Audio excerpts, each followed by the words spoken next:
कि टेस्ट के बाद खुद को सब्जेक्ट वाइज एनालिसिस करें। ये जरूर ध्यान रखें बच्चों कि अगर आप मॉक का ये एनालिसिस देख रहे हैं, या मैं कहूंगा कि जब आप टेस्ट देते हैं मॉक टेस्ट, तो मॉक टेस्ट आपका मान लीजिए 2 आवर्स का होता है, तो 2 घंटे बाद हम क्या देखते हैं, हमारा स्कोर आ गया, हमारी रैंक आ गई और हमने छोड़ दिया सब कुछ। नहीं, ऐसा नहीं करना है। हम क्या करते हैं कि आज जब ये एनालिसिस हो जाएगा तो इसके बाद इस टेस्ट के सॉल्यूशंस खुलेंगे, और सॉल्यूशंस खुलेंगे तो आप अपनी गलतियां देख पाओगे। अब तक हमने सॉल्यूशंस ओपन नहीं किए होंगे, हो सकता है रह गए हो तो अलग बात है, वरना ये इस एनालिसिस के बाद ही सॉल्यूशन खुलते हैं। अब तक ये खुल रहे थे साथ के साथ ही, लेकिन अब ये सॉल्यूशन इस एनालिसिस के बाद खुला करेंगे। तो 2 आवर्स का जब आपने मॉक टेस्ट दिया तो आपका काम खत्म नहीं हो गया। आप कहो सर इस बार 2 घंटे का दिया, छोड़ दिया, अगली बार फिर संडे का फिर 2 घंटे का दिया, फिर छोड़ दिया। ऐसे आप हर दिन भी मॉक टेस्ट दोगे ना, कुछ भी फायदा नहीं होगा आपको उन मॉक टेस्ट का। एक फायदा होगा कि आपका समय कंट्रोल में आ जाएगा आपके, बस। बाकी ज्ञान का कोई फायदा नहीं हो रहा। उस 2 घंटे का सिर्फ आपने अपने टाइमिंग का फायदा किया और इसके अलावा कुछ फायदा नहीं किया।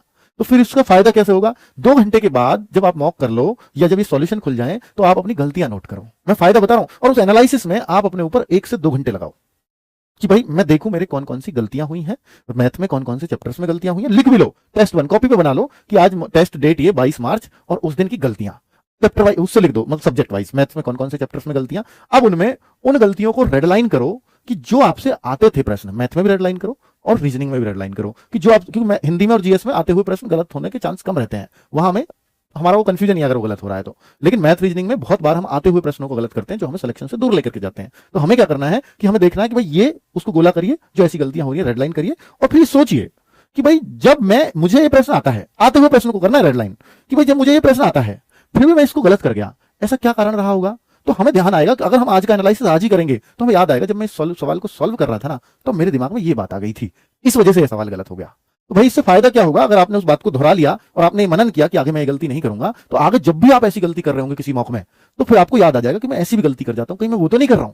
तो उससे फिर आपका मॉक का स्कोर सुधरता है।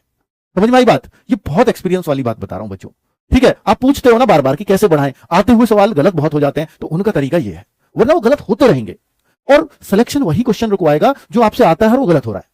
क्योंकि जो नहीं आता वो किसी से भी नहीं होगा, और उसके लिए टेंशन भी नहीं लेनी, क्योंकि वो सबके लिए नया है, और जो सबके लिए नया है उसमें सभी तुक्का मारेंगे, किसी का निकल जाएगा ठीक, किसी का नहीं निकलेगा। लेकिन जो आपको आता है अगर वो गलत हो रहा है तो सबको आता है, सबका गलत नहीं हो रहा, लेकिन वो सब सही करके आ रहे हैं उसको, या अधिकतर सही करके आ रहे हैं। आप गलत करके आ रहे हो तो आपका नुकसान वो नॉर्मलाइजेशन में भी होगा, और नॉर्मलाइजेशन में यही नुकसान होता है कि जिस प्रश्न को अगर सब सही कर दें और आपका वो गलत हो जाए तो फिर आपको नुकसान बड़ा होगा इस बात का, ठीक है।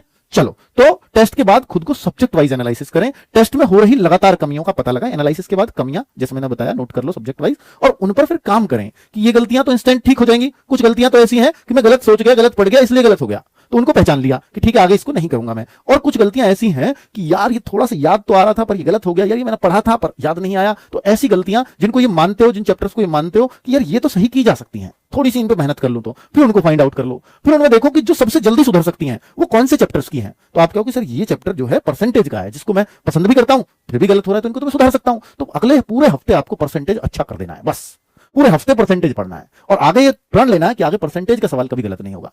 तो हम क्या करते हैं कि सारी गलतियां हो रही हैं और सारी गलतियों को एक साथ लेकर के बैठ जाएंगे और सारियों को एक साथ सुधारने का प्रयास करेंगे, और यही सबसे बड़ी गलती है, क्योंकि सारी गलती कभी एक साथ सुधर ही नहीं सकती। आप धीरे धीरे चैप्टर वाइज, सब्जेक्ट वाइज उन पर काम करोगे तो निश्चित तौर पर हर गलती दूर होने के चांसेस बढ़ जाएंगे, है ना।